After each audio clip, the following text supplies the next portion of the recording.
Il prossimo incontro.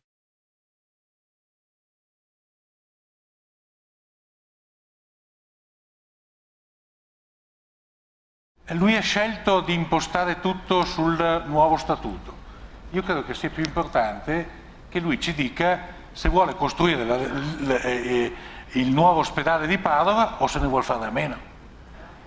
Lui ci deve dire che cosa vuol fare del Veneto fra 10 anni, quando forse non ci sarà neppure lui più a presiederlo, che succede tutto nella vita. Ecco, deve decidere che cosa fare di questa regione, non inseguire soltanto il consenso, ma glielo dico quasi con affetto, perché io voglio bene a qualcosa. Notate il che quasi, è la regione del Veneto, dalla quale ho avuto tutto.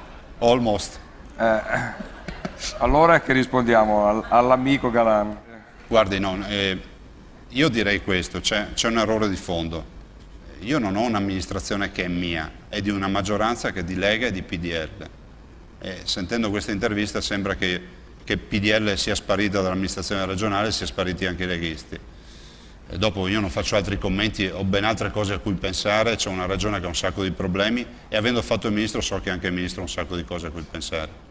Veneto 1992-2012, Giancarlo Galan prima, Luca Zaia governatore poi. È il racconto degli ultimi 20 anni politici della nostra regione, quello che leggiamo nelle 272 pagine dei Padroni del Veneto, libro edito dalla Terza, scritto dal giornalista Renzo Mazzaro. Un libro iniziato un anno fa, che a gennaio, dopo i problemi della Lega, ha subito una vera e propria rivoluzione.